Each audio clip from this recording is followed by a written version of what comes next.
day to you. I am gonna waffle for just a moment while I wait for the thing to go live properly, and Oh, okay. then I'm gonna hit the little button because otherwise I'll forget and we won't be live on Instagram, and that's a tragedy. I'm falling out of love with Instagram. Cool. Okay, hang on. Go live. Yay. Welcome to Misty and Vicky Do Words. That's Misty. That's a very good title. Just Misty. do words. Yeah. Yes. Yeah, good day to you. Misty, hi.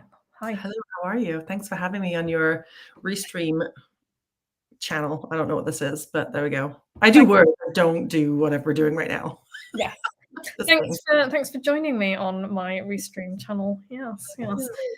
So yeah, I put together a brief agenda item, which I thought was very, I know, right? Very adult of me and very organized. Yes. So I've literally just done this, so I'm going to do it again. Things that people struggle with when writing, why they might turn to AI, why that might not be a good idea, how to use AI like a pro. And we are going to get through all of that in the space of 20 minutes or so. Sounds good. I reckon that sounds good. So yeah, but I don't know. Before we do that though, Misty, Yeah. would you like to introduce yourself in a really awkward manner? Yeah, I love it. I love being awkward and weird. So I write many words. I have probably written over 1 million words, 1 billion words up to this point. I actually did the numbers one day and it was ridiculous. But I am a copywriter and I write words that make money. And everyone says that, but it is true. So yeah, it is true. So I do that. I do that with many clients. I've done it for many, many years with many, many clients, some of who you will know in your day-to-day life. Some of them you will not know at all. But that is what I do. And so I've learned over the years how to create copy that people like to read and that doesn't sound cheesy and weird. And also now how to create copy that is not cheesy and weird, faster, better, and more efficiently with the help of AI. So if you're a good copywriter and you want to get faster at churning out good copy, I got some tips for you today. We got some tips and tips. Yes. I was just trying to have a look for my stats, because you were sort of saying, how many words have you written? And I can actually tell you how many words I've written. I could if I could find my stats page.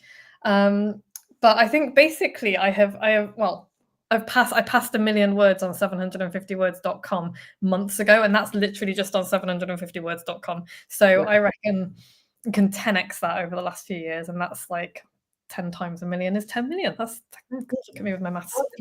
I did it in my book. I have wherever I wrote that thing is around here somewhere. Oh, here it is. Oh no, I forgot because I'm terrible at this.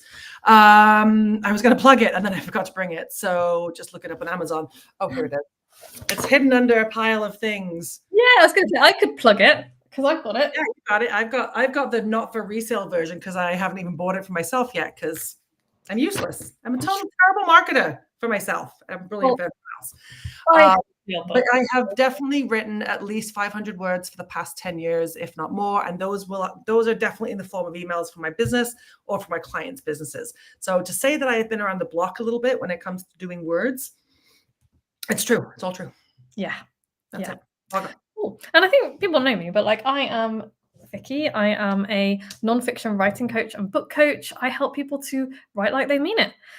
In a world where everybody sounds like a fucking robot, I help to not do that. You have to tame the bots.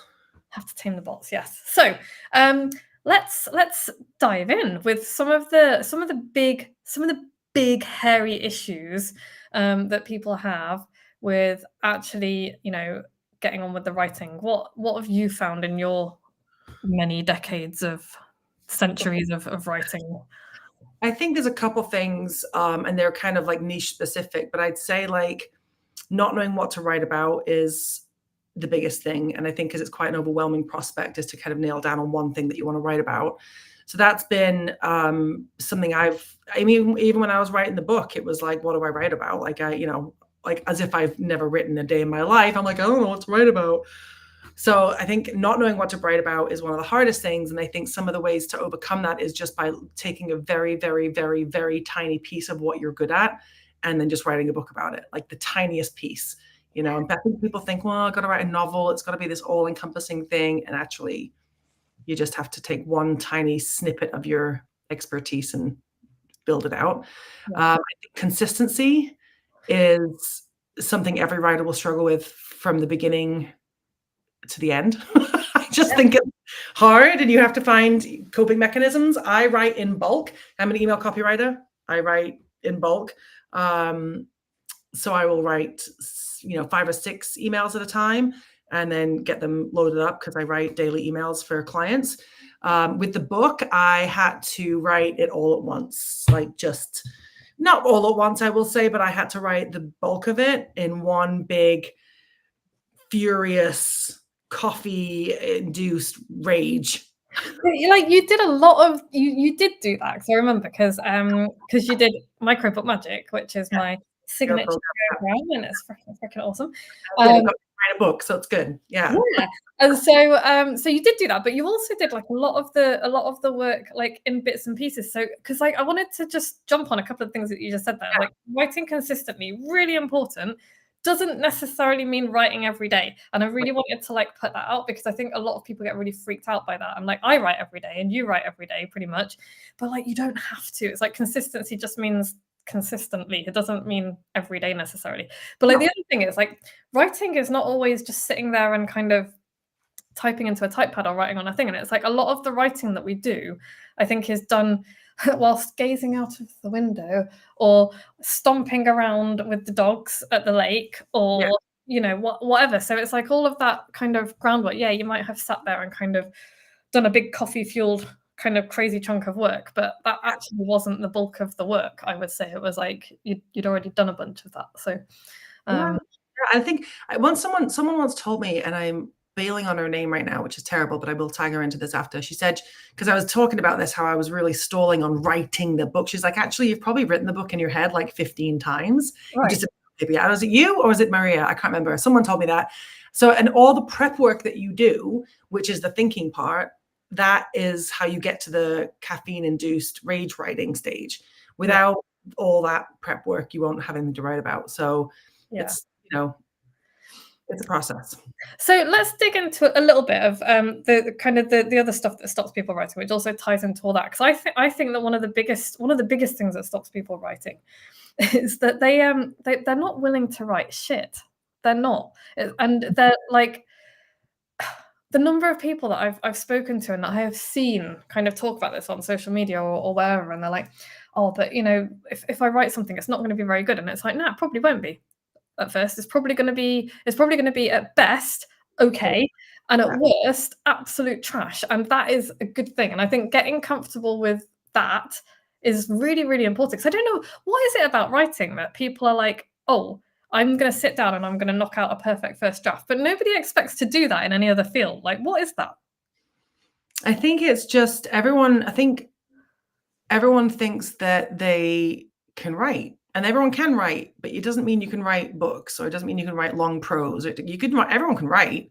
You can write grocery lists. You can write, little poems for your kids' lunch boxes. Everyone can write, but you're not all a good book writer. So, I'm not going to sit there and do 15 drafts of the little, note I put in my kid's lunchbox, but I might, I might have to do that for the book. But I think what happens is with the book is like, I often think, and this is because my ego is massive, I often think the first draft is quite good until I've read it again. I'm like, oh, that paragraph right there, there's no context. It just jumps out of nowhere, and I got to kind of link it to the other, other copy on the page. So I think if you just write it, even if you think it's good or bad, just reread it and reread it and reread it until it's better. And you have to stop at one point, because you can keep editing forever if you wanted. Yeah. But also, that's a really good point. I think another thing to keep in mind is, and like again, something you just said is like, sometimes you'll read a first draft and you'll think, oh, actually that's pretty good, and sometimes it actually will be. And again, that's going back to like how many times you do it in your head, but also how much writing you've done before. So like Stephen King's first draft is not going to look like my first draft of a novel. It isn't. Stephen King's first draft is going to be an order of magnitude better than any horror novel first draft that I could ever write, because he's done so bloody much of it. And that's another thing to keep in mind, because I think people see like I did some live writing recently, just like wrote live, and I did have a couple of comments, people being like, is this your first draft? And I'm like, yes, it is. But you've got to keep in mind that I do this A lot of first drafts. a lot of first drafts. And also I've got quite a good idea. Like if you know your subject matter really well as well, that can really help as well, because you've already got, like you say, you've already got an idea of what you want to write. You've written it over and over again. And then it's just a case of kind of tidying it up. So yeah, so that, I think that's a few of the things that you mentioned. Ego as well. It's like I think people let their egos get in the way of writing as well. It's like your ego wants to be perfect and it doesn't want to be laughed at or mocked or ridiculed. And Right. it's like, well, the only person who can see your first draft is you. So, you know. Yeah, and just keep reading it until it actually does get better, until, and then once you feel like, okay, actually, this is ready for human consumption, you can send it out to a beta test, and then you're going to get even more feedback on the things that you couldn't see because you can't see everything, right? So it's just, I think you do have to let the ego go a little bit. And also, you just have to, like, sometimes even if it's shit, just fucking put it out there. Who cares? Like, honestly, like I haven't had time sometimes to edit. I am like down to the wire and I'm like, well, I guess it's going to have to fly. And sometimes you just have to let it fly and just be like, well, you can't be perfect all the time. You can only get as close as you can. Right. So I don't know. I think everyone has a writer inside them, and everyone's shitty first drafts are going to be varying levels of shit. Yeah. You got to do it anyway. You just got to suck it up. Yeah.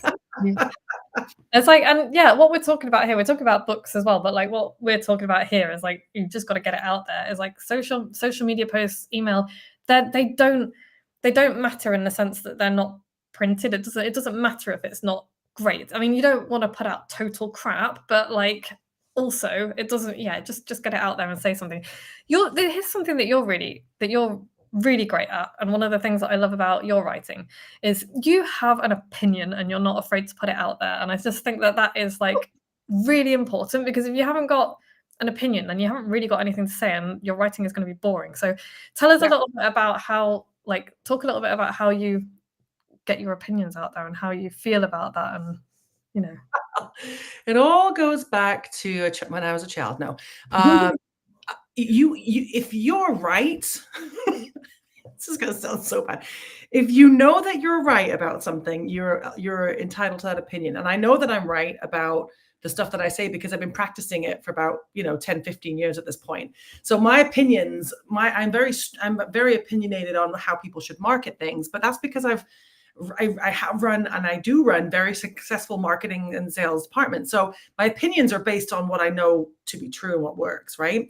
And that obviously evolves over time. I mean, when the AI came out, you could have not found a person who was more against AI writing in the beginning because it was garbage. It was shit. Like it was not good in the slightest. But then it got better and better, and then I was like, okay, now this is something that's worth my attention. So I think that you can have your opinion as long as you can back it up with proof, and as long as it is, you've been doing it for a substantial amount of time. Don't sit there and have an opinion if you've only been doing something for a week. Yeah, or at least make sure that your opinion is like tempered. Like, I've been doing this for a week, and so far this is what. Yeah, and so far, this is what I found, right? And leave that, but don't sort of like jump on a trend and be like, right, this is what it is for forever. This is my opinion, because it's oftentimes gonna fizzle out anyway. But I know that my writing is very strong, but it is based on truth, right? And what I really believe. I really want people to be successful in business, in life, and with money. And I really want people just to learn how to do it properly. So there's my opinion. I'm like, no, you have to do this because it works. Yeah.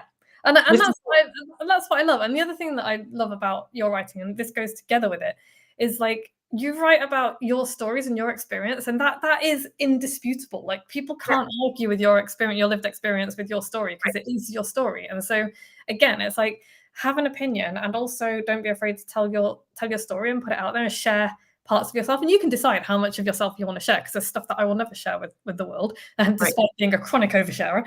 But like there's also stuff that I do share, because it's, if you want things from people, you have to give of yourself first, right? And so that vulnerability thing, which is such an overused word these days, along with authenticity, and it's a shame because they're both important words when it They're comes. good words. Yeah. Yeah. Yeah, I think if anyone's struggling with anything, any kind of copy, whether they're writing books or whether they're writing emails or social media or websites or whatever you do that you write, base it on your own story. Like there's no one can dispute that. So just base it on you. Like my first or whatever business, I don't know, the brick and mortar business, the headline for the website was really personal. It was about something about not trusting a wet behind the ears personal trainer to, help you not pee your pants or something. Because my target audience was like 50-year-old, 45-year-old, 50-year-old women, and we all pee our pants, right? So it was very personalized, but it did attract, the right audience. So you do have to make it quite personal. And it's honestly, your memories are the easiest thing to write about as long as you're okay being vulnerable a little bit and sharing, right? Yeah. And the failures. I read a really good piece about, because people might be thinking, oh, well, what's too much to share and blah, blah, blah. And I heard a really good analogy, and I can't remember where it came from, so apologies to whoever coined this, but like right from the scar and not the scab. And I just thought that was a really good way of putting it, because it's like if something is still super raw, you're probably going to emotionally vomit onto your audience, and that's not fair on them, and it's going to make you look like a douche canoe and all the rest of this. Like let things settle and get that distance where you can then talk about it from whatever point of view you want to talk From a teaching perspective. Like, I mean, I've got this book this book here that I wrote with you in Microbook Magic. I actually used awful feedback from clients over the years, like really nasty comments about my writing as my chapter titles. So like, I'm not writing from the scab, I'm writing from the scar, because now I can look at it and say, well, it's what they're saying is pretty funny and clearly a reflection of them and not my writing. Yeah. But I actually use that awful commentary as a way to start each of my chapters, just because it's funny and people are crazy, but also to show that you're not going to please everyone with what you write. So don't even try. Don't even try to please everyone. Just try to please about 5 people. That's about it. Right, start with yourself. Start with yourself. If you like it, good enough. Publish it, let it fly, you're good. It's true though, because your book is called how to thick skins. It's about thick skins, and I think my 2 favorite pieces of trolley negative feedback are somebody told me to fuck off and die, which was nice, and then somebody went into this whole diatribe about what a terrible upbringing that I must have had, and how I was going to hell, and how my parents were going to hell for everything that they had done to me. And it was a fun read. That was they get very upset with emails. I feel like if that's they probably got a lot going on in their lives to be that upset about an email story, but it does make for very good fodder. So if you're willing to take some of the punches, you can use those punches for fantastic stories later down the line, and you can even write a whole book about all the punches you've received over the years. And I've had many audiences, right? I've had many audiences all over the world, and many audiences in sort of like pockets, right? So I'll have very religious audiences and very sort of hippie audiences, and I'll have all these different types. And you'll always have very eclectic feedback, right? Most people love it. Most people love what they get, but some people hate it. That's okay. People have issues. Let's leave it at that. But yeah, unless it's like an outright threat that is genuinely scary, and which you should absolutely report to the police, it's just like, just use it as fodder. Use it as fodder. Know that it says more about them than you. Yeah, exactly. So that's all right. But you're not good at what you do unless someone has torn you down, right? Right. A really good line in The West Wing that I absolutely loved. Used to love The West Wing. And it was like, if they're shooting at you, you're doing something right. It's like you're not going to do anything unless you piss some people off sometimes. Yeah. So if you're worried about pissing people off and that's what's holding you back from writing or upping your email account per week or whatever, then just do it anyway, because you're definitely going to piss people off, and that's fine. And if you've got a real small audience at the moment, that's the perfect time to practice this stuff, because you get used to writing in that way, and then by the time you do have a larger audience and you do start to get some pushback, it will be cushioned. It'll feel cushioned because you're used to doing the writing. You're used to putting it out there. So, okay, so let's talk a little bit about this, and this is where you know far more than I do, because I don't hate AI, but like I'm still like wary of it. So let's talk a little bit about when should we not use AI? When is turning to AI a big mistake? I think, and I've kind of talked about this with on Rob Marsh from the Copyright Club. He had a whole thread about it, and I kind of let some of my opinions out there, as I do. But if you are a new copywriter or you are a new writer and you get like bored, lazy, overwhelmed, and you decide to use AI, you are going to have a very rough ride, because AI copywriting or AI writing only works if the person, the human behind the scenes, knows what good writing looks like. If you don't know what good writing is, you're going to be completely up shit creek without a paddle when it comes to this stuff. So you have to put in the time to know what good copy is, and to also edit AI copy, because AI copy it can be pretty bad, especially if you're not good at prompting.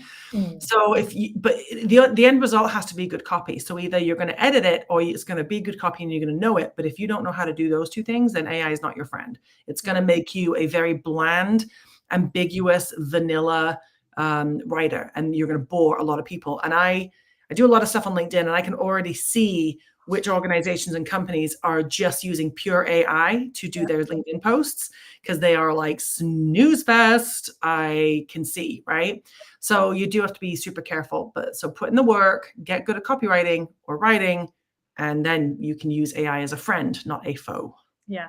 And what you just said about LinkedIn becoming snooze fest, that's a good thing, because that means that when you do become good at writing and you start to use the voice that you already have, and start to use it with confidence, you're going to stand out like a thing that will stand out in a place that is boring. Right. That's a very good. I like that. I Very like how you do words and make them into pictures. Thanks. I was trying to think of a way to put it that didn't involve being disgusting, and I couldn't think of anything. So I was just like trying to keep it LinkedIn PG. I was trying to keep it LinkedIn PG, and I came up blank, and I'm worried about what that says about me. So like a flamingo at a penguin party. There you go. Stand out like a flamingo. That's much more PG than where your phallic mind was headed. So how did you know? How dare you? But yes. Yeah, and the other thing that I'm going to add to that is that AI is not going to make you a good writer either, is it? Because it's not going to teach you anything. The only way that we become better at writing is by writing. And I know that that's like, that must be a very frustrating thing to hear for people who are looking for a quick fix, a quick shortcut. We all want to be good at stuff straight away. I get that. I get really frustrated when I'm not good at stuff straight away.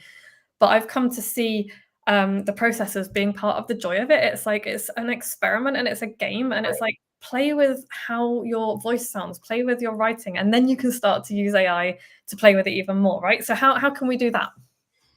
Well, I think one of the ways you can start is by, it depends on what you're writing, I suppose, right? But when I'm writing persuasive copy, right, whether it's for a website, an email, whatever it is, I like to back up my copy with proof or science or studies or opinions that are, notable opinions. So one of the ways you can get AI to work for you is to write the thing you want to write, and then put it into a program like Perplexity and ask Perplexity to find you a quote or a study or a fact or a figure to back up what you're trying to persuade people to do. So that will not change your voice, but it will add proof to your voice, which is all good copywriters need to prove why their opinion is right. So that is one way that I found that AI can really help copywriters, is by very quickly doing the research for you. Right. You know what? I love that, because I disappear down research wormholes all the time, and I'll be like, oh, I'm going to go and research this, and then I'll find a tangential thing that's really interesting. For example, like octopuses, and it's like, oh, I love octopuses, and I'll go down this complete octopus tentacle of like new information. And so I love the idea of being able to just like ask AI to find it. Yeah. Especially if it's something like, if you're writing a book, obviously going down the rabbit holes and finding, that's important work. If you're writing a social media post, don't go down a rabbit hole. Go and, also you want to get quotes from notable, relevant, industry relevant sources, so you can be quite specific, right? Like one of my clients is in the executive leadership space. Well, I really want to get quotes from like, Forbes magazine, right? Or Inc., something like that, because that's relevant to the industry. So you can be very quick about it and then just, pop it up, but it's still you. and it's still your voice, it's still your writing, but now you've just scanned the entire internet in like 15 seconds for a good quote or something, right? Yeah, and you can segment your research time as well. Because I think, like you say, if you're doing something for a social media post or an email that you don't perhaps need to put as much time to research, yeah, that's when you'll do that. But like if you then like I enjoy the wormholes as well. Like I really do enjoy the wormholes. Like it's where I learn all sorts of stuff. So I might be like, you know what, I'm going to spend an hour researching this, and I'm going to allow myself to go off on whatever tangent I want to go on. And that's so like I think that's a really nice way to segment it. I don't know what I'm doing. Karate arms. Karate arms. Better than my normal lobster fingers. So, cool. Okay. So how else can we use AI for? Well, one of my tricks is to use AI to create different types of coffee. Coffee. You need coffee. Different types of copy for different social platforms, right? So I will write an email, for a product or whatever we're doing, and I'll write this email, and then I'll ask Perplexity, for example, to take this email, create a LinkedIn profile. I'll ask it to use a certain voice. I'll ask it to use a certain tone, and I will ask it to go light on the emojis because I'm not really an emoji person, and AI loves emojis. And there's certain prompting, like you can take prompting courses because that's going to be the new. Honestly, any copywriters out there, if you don't know how to write an AI prompt, you're going to fall way behind. You have to take a prompt course. Just a tip.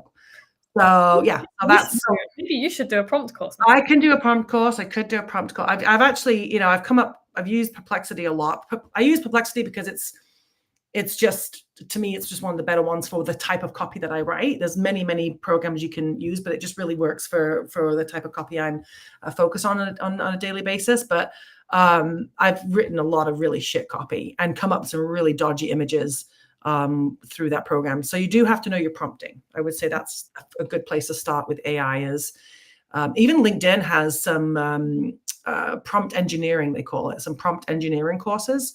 So you can kind of have a look at that. But yeah. I love that. I need to tell you what one of my favorite prompts for AI is now, and it's deeply English. It's like, make it weird, no weirder, keep going, make it weirder. And then I come up with something that makes me laugh, or I don't come up with something, the robots do, but yeah. Yes, your bots do. Yeah. But no, I think if you can, if you can get your prompts down and you can change your copy from an email to a LinkedIn to an Instagram, any kind of copy you want very quickly. And that makes, business owners, especially solopreneurs or those with small teams who can't afford to have a writer for each freaking thing, it can make their lives much easier and way more efficient, right? Yeah. So I definitely think that it's a good idea for that. Perplexity has an option called Playground, which is it can create images for you. I haven't had much luck there. I think it's still hopefully in production, and it's very much focused to the white man, which I find a bit worrying. That is the entire world. Let's not. Yeah, so they should work on that. But yeah, I would definitely recommend that. And I'd also recommend another program called Magical. And if you are writing copy, like if you have to write stuff in your day-to-day life that you are always repeating, maybe it's a response to a DM or an in-mail or an email or whatever, Magical is like, you write the template and it will just insert it wherever you need it. It's kind of crazy. So I like to use a lot of PSs on the end of my emails. So I've just written maybe 3 types of PSs, and all I have to do is type in /PS1, and then my PS will come in, right? And it could be like, 500 words, it could be 1,000 words if I want it to be. But I just write in, I would like to use my PS number 1 over here. Or if someone, texts in and they want to book a call, well, I'll just write /book a call, and it will respond with whatever it needs to respond with. Obviously, I wrote these things. They're human written. They're not AI written. I mean, you could ask Perplexity to do it for you if you really wanted. But you can. It's very easy. Just to anything that you have to repeat on a daily basis, that thing will just do it for you, and it's amazing. Saves a lot of time. I love that idea, and that actually reminds me of there's a guy I know called Craig Dean and his business partner Imran. Hi, Craig and Imran. And they Craig is doing some really clever stuff with AI for LinkedIn, and doing loads of things with his DMs and things, and I don't know that I'd use it all, because like I'm quite hands-on, but I can imagine if you have a lot, like if you're dealing with a massive volume of DMs and things, I can imagine that would be incredibly useful. So I love the idea of kind of shortcutting that, and also not having to write out your PSs all the time and snippets of text that you would otherwise, It's all snippets, right? Like if you have request services on your LinkedIn profile and you have that option for people to ask, it can get a lot. Like if it's a lot of work, you might, we probably deal with, I don't know, 15 of those a day sometimes. And like, what am I going to do? Write the same freaking thing? And I want to write a good answer. I don't just want to get bored and be like, oh, just book a call here. Like I want to give a good amount of information for the person, right? I want to get the price point across. I want to get the MO across. So that's a lot of words, but Magical, it will save you. I mean, and it tells you how many minutes you saved. It's like, oh, you just saved 3 minutes. I'm like, amazing. Thank you. That's cool. I'm going to go and have an extra long poo now. So that's the epitome of oversharing. Yes. I know. And you know what? I floated out. Came to your brain. Floated out my body, watched myself, and was like, "Stop talking now." And yeah, I didn't. Just kept going. Yeah. No, yeah, just kept going. But yeah, I love that. That's like Magical. Sounds magical. It is magical. I really like those guys that've been doing some great stuff just with the repetitive nature of writing, right? Writing can be very repetitive, but it's a necessary thing in your business, especially again, if you're sort of a solopreneur or small team and people wearing multiple hats, well, that's a great way to kind of help them out a bit. And then the last one we both use, which is Senja. Senja is our testimonial guys, and they create, they automatically import your testimonials from all platforms into one handy place. And then from there, you can share them to wherever you need to share them to. And they have something called a wall of love, which is where all your testimonials live from everywhere. And then you can send that to people to prove your business. So that one's a really good little collector. It's awesome. And with the wall of love as well, I'm going to sound like a Senja fangirl now and like an affiliate, and I am both of those things.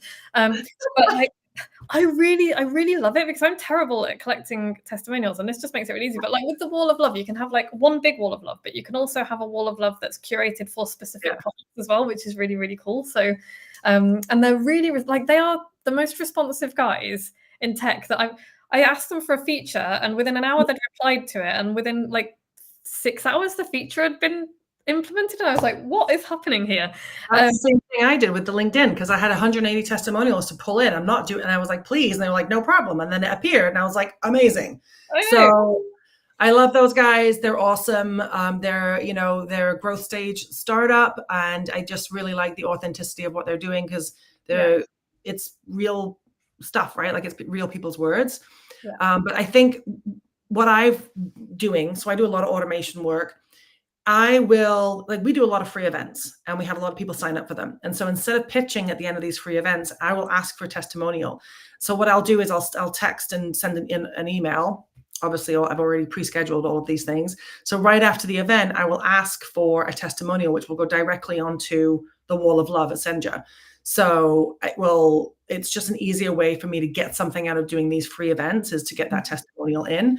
And then, you can either request the videos or written, or you can send it. It's great. So if you're struggling on the testimonial front, I would look up Senja as well. I think I've got a pro account, maybe. I can't remember anymore. I will put the link, and it will be an link, people. So I will put my affiliate link below here. But also, I will also ask if you have enjoyed this. If you have enjoyed this live, please drop as a testimonial in the link that you will find below. We would really appreciate that. And then you can have a look how it all works. That'd be very cool. So we're not even getting paid for this big plug. It's just when you like something this much, you tend to talk about it. And I don't fangirl about tech that much, because I'm really not very software savvy, and mostly it just pisses me off. But like, Senja is so good, and there's a couple of other things that I use as well that I'll probably fangirl about. But this is specifically about AI, and it's just a really good use of AI and how they've kind of used it.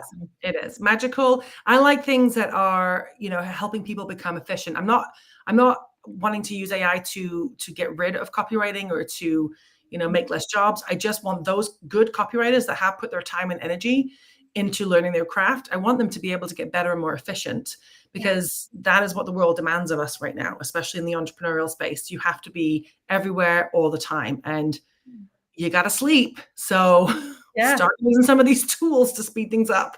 Yeah, and it is, that's it. It's just a tool. And it's like, I get that there are issues with copyright and IP and all that. And I don't know enough about that legal side of things to comment on it. And I think the tech has moved faster than the law on that. So I'm not going to make any comments on that. But as far as using it as a tool is concerned, it's just that's all it is. And like, I want it to make it easier for me to spend doing the thing that I love doing, which is writing and helping other people to write. And if that can make my life easier so that I can do more of that, then 2 thumbs up from me. That's it, right? Like, and you get to a point in your business and you know what copy works and what doesn't.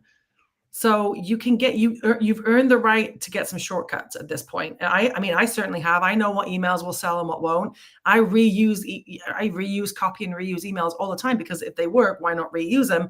But if I plunk it into Perplexity, I can have a brand new email with the same kind of stuff in 15 seconds. So you still have to put the time in. You can't just jump to AI. You've got to learn the craft, and then you earn the shortcuts. So don't put the horse before the cart. No, and don't try and outsource your creativity and your ingenuity and your experience, because that's what's going to make you stand out. It's like your ideas, you can't outsource that shit. It's like the whole thing. It's like story and copy and all that. It's all just a vehicle for your idea. And if your idea mixed with your experience is strong enough, then that's what's going to be the important thing. And you can use AI to shortcut, like everything we've talked about today. Shortcutting the research, and using bits and pieces of snippets that you're going to use again, and proofreading and fact checking, and check the fact checking as well, because AI gets it wrong a lot still. But all of that kind of thing. It's like there are great ways to use AI that don't involve selling your soul to the robots, and should not involve selling your soul to the robots. Right. Yeah, I agree. Done. Perfect. That sounds like a good place to finish. Okay. Well, it was longer than 20 minutes, but shorter than an hour. So we did good. And we managed to talk about your bowel movement. So I feel like we got everything in. Do you know what? I'm just going to have a quick look and see if anyone has commented on if there's any questions. They have not, which is fine. But if anyone does have questions, you can drop them below this recording, and maybe we'll do another one of these and answer them. Who knows? Yeah, sounds good. Yeah. Always. Well, thanks so much, Misty. Well, it was great to be here. I'm going to go and feed the bots some words, and I will be back whenever you need me. Lovely. Thanks, everyone.